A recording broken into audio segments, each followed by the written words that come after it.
É um ano pré-eleitoral, Isso. não é um ano eleitoral. É um ano em que o governo tem uma margem política de manobra, porque pode ir conversando, mostrando números, dados, mas vai chegar um momento em que não tem como escapar. Vai chegar um momento que não vai ter saída. Agora, vale lembrar que o Estado, nesses governos de Gladson Cameli, primeiro e segundo, contratou muita gente, né? Contratou muitos servidores. Deu aquele reajuste inicial, que foi parcelado, né? Teve esse problema direto com a educação, tem dado bônus, geralmente final de ano e tal. Então, quer dizer, tem uma composição aí que a situação não parece ser tão grave como já foi em governos anteriores. Eu acho que o governo realmente talvez precise de tempo para poder conceder esses reajustes, não só para a saúde, para a segurança e para a educação, mas para o corpo do funcionalismo de uma maneira geral. O problema é que essa questão do PCCR, eles criaram uma expectativa que o governo ia mandar para a Assembleia. É. Né? E Criaram essa enviou para a expectativa. Assembleia, me parece que enviou já. É, né? enviou, mas PCCR recorreu. não. O PCCR não. O PCCR da saúde hoje está sob análise da PGE. O fluxo é o seguinte: primeiro da PGE, depois Casa Civil e depois da Casa Civil é a Assembleia. Então criaram uma expectativa para a categoria de que ia sair o PCCR. Mas aí é não saindo, os servidores, o sindicato não vai aceitar nenhum argumento, mesmo sendo um argumento fiscal, lógico. Né? E aí tem um desdobramento. Aí vai se testar a fidelidade da base do governo, da Assembleia Legislativa. Porque desemboca, essa insatisfação desemboca na Assembleia Legislativa. Naturalmente. Não é, Luiz? Aí os deputados vão ter que se posicionar. Inclusive, o deputado Fagner Calegário, ele sempre solta, que ele se coloca como independente lá na Assembleia, sempre solta quando os assuntos são mais espinhosos, a base não é tão base assim. Essa base, inclusive, do governo Gladson Cameli na Assembleia, ela é muito vulnerável, entendeu? Tirando o Manelão, que bota o peito lá na frente, fala, que é o líder. Que é o Manelão, líder, né? Peito de aço. Líder, Manelão, peito de aço, entendeu?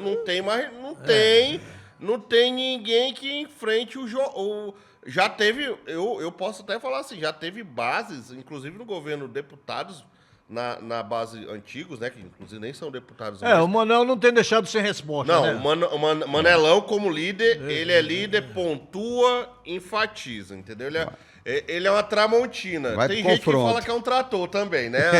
Ele é pesado. Mas, de qualquer forma, tem essa situação de indicativos de greve no Estado, mas tem uma greve que está acontecendo, que é da educação em Rio Branco. Só um minuto. Vai. Sabe qual um desdobramento político também, além desse da Assembleia Legislativa, é esse ensaio das pré-candidaturas ao governo. Porque a insatisfação... tem a influência, né? Tem desdobramento. Desdobramento. Então, a vice-governadora Maior, o governo vai ter que encontrar uma saída. O governo falar hoje que não pode dar o PCCR tem reflexo na candidatura da Noaí. Exatamente, é isso que eu quero dizer. É política. Desdobramento político. Né? Desdobramento político. Ponto. A gente pontua nisso. E eu queria falar que tem os indicativos de greve na questão do Estado, mas tem greve na educação municipal. Na Prefeitura de Rio Branco, o pessoal da educação parou. Inclusive, neste exato momento, está tendo uma reunião. O juiz Lois Arruda está reunido com o Alisson Bisteni, que é o secretário de Educação, e o comando de greve, a Rosana, né, lá do Sinteac, para tentar chegar a um acordo. Marcos, e é uma questão inédita do Dr. Lloyd. Por quê? Porque ele, geralmente, a justiça se manifesta logo contrária à greve. E ele não. O que é que ele fez? Ele não interrompeu a greve e mandou chamar as partes. Né? Mandou chamar. Não, a prefeitura e o sindicato. Vamos conversar e saber quais são os argumentos para tomar a decisão. Então, eu acho até uma decisão inédita. Isso. Né?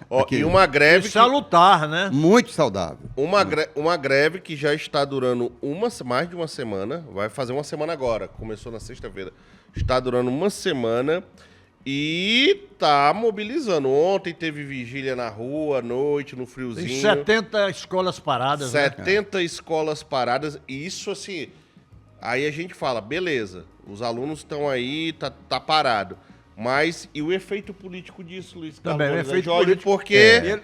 Tanto é que quando você desgaste. pega a última pesquisa publicada pelo AC 24 Horas, Dessa semana, né? dessa semana, o prefeito Tião Bocalum aparece como o mais rejeitado. Certo. Maior índice de rejeição. Tudo isso influencia em cima do prefeito. Eu conversei com a Assim como Rosana. o PCCR influencia negativamente no governo, a greve dos professores de educação, a greve dos professores, ela vai incidir na popularidade do Bocalum. Eu conversei com a Rosana, os professores estão pedindo R$ 1.000 de auxílio alimentação, R$ 1.000 de auxílio saúde e a reposição de 2 anos de inflação, né? O secretário Alisson disse que o prefeito estava criando a comissão. Ontem foi publicado um decreto criando a comissão para dialogar, muito embora a presidente do sindicato, Rosana, tenha dito que há um diálogo direto com o secretário Jonathan Santiago, mas que está ficando só na conversa. E eles querem avançar, porque a greve vai, segundo ela, continuar até que se resolva, né? Olha só, a gente fica falando dessa situação, é uma greve que deve se estender, a gente não sabe, aliás, a qualquer momento pode ter um direcionamento, a nossa equipe está apurando, até o final do Boa Conversa, se tiver algum direcionamento, a gente vai saber sobre isso, mas o fato é que isso desemboca politicamente muita coisa. Eu queria falar de outro assunto, já que a gente está falando de Prefeitura de Rio Branco, eu queria ir para a Câmara. Câmara de Rio Branco, que parece que está tendo uma crise, interna, uma crise financeira, uma crise até então nunca antes visto. O presidente Joab Lira está pressionado, né? A informação que a gente tem é que a pressão bateu no lombo, ele não tem o apoio dos vereadores e tudo isso por quê? Porque tá faltando Din-din. o faz-me rir, gente, o faz-me rir. E eu queria conversar... O gasto é maior do que o orçamento, né? Exatamente. O gasto... Olha só, o Simon estava contando pra gente, que ele é o setorista lá da Câmara, afirmando que no ano passado, quando aprovaram o orçamento desse ano, olha o nível... Eu fico impressionado com o nível de inteligência dos nossos vereadores. Aprovaram o orçamento do mesmo valor do ano retrasado, sem incluir que ia ter mais 4 vereadores. Olha só, pronto. Começou por aí. Chegou. E a gente lembra que teve aumento de salário, aumento de verba de gabinete, e esqueceram de adicionar os 4. Teve uma reunião na Câmara e que teve lavagem de roupa suja, né? O pessoal lá, cadê tantos milhões que era para ter aqui do... O vereador Fábio Araújo pediu a saída do presidente Joab, né?